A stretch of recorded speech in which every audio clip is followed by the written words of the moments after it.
Control Director for about another month. That's just a little bit more than a month, yeah. So good to see you again. And Hazel Joyce.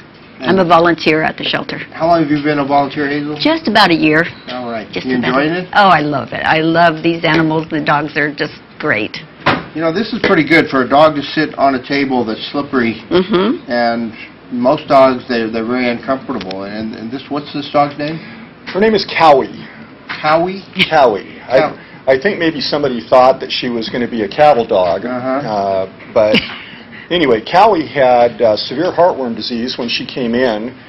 And she's a good example of what this community will do. Our volunteers have a donation account, and APAL, of course, accepts donations. And both groups pay for medical treatment like heartworm treatment. Cowie has had her first injection. It's called imiticide, and it's what kills the worms that are actually in their system.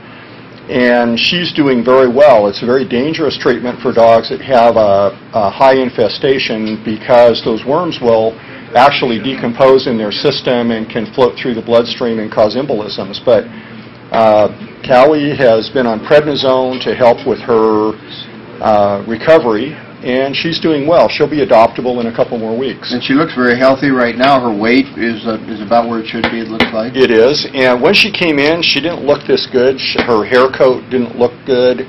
But, you know, when our system is fighting an illness, sometimes hair is one of the last things that it replaces. And so, you know, she does have a much better appearance now than what she did before.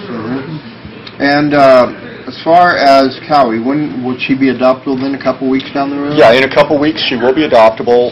We have several other adoptable dogs at the shelter right now. There's various reasons why we picked Cowie. The other ones are pretty rambunctious, and sometimes it's a little bit more challenging on a TV set to manage them. And also is a good opportunity for us to talk about those donation programs to help the animals that aren't appropriate for us to use county general fund money to do some of those more expensive treatments. Well, how do you get your funds in? I know APAL is one source. They help out the shelter, but you have other donation sources too? We do. There's actually 3 other ways that people can donate. We have a donation account that the Board of Supervisors approved before the new shelter was built that still accepts money. That is something that is mainly for major projects at the shelter.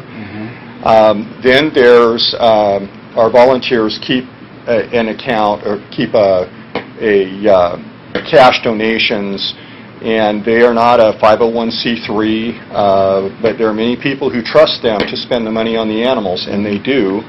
And then the Community Foundation still has the account that was established also during the construction phase of the shelter, and they continue to support the shelter by buying things that are necessary. Recently they bought us a nice digital single reflex camera, so we could improve the appearance of the adoptable animals on our website and various other places. We have a Facebook page for the shelter and other social media things that are going on.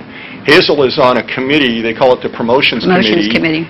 And the Promotions Committee has started a volunteer newsletter, and people can sign up for that. Hazel, I heard you say when John said that, and they do spend their money. And they do. It's called the Rusty Fund, and it goes specifically for the care or treatment of any of the animals who need it. Basically food or medication or everything? Well, pretty much everything. More medication, I think, than food, because the shelter has a good supply of food.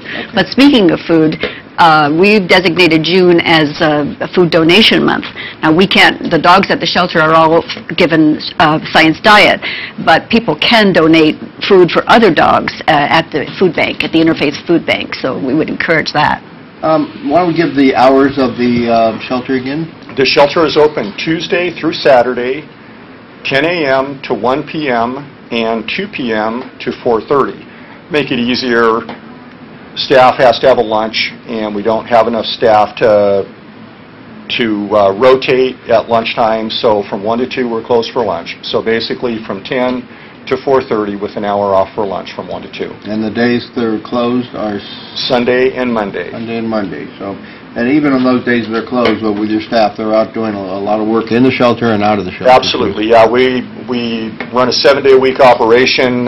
It's just that office staff needs to have a couple days off during the week, and so research years ago showed that Sunday and Monday were the least active days. Okay, John. Thank you for being here. Thank you for being a great employee for Amador County. You're a great animal control director. Thank you, And sir. Hazel, I appreciate that. Thank you for being here. You're quite welcome. And Cowie, thank you. And we're going to go to a break. We'll be right back to TSPN. You're watching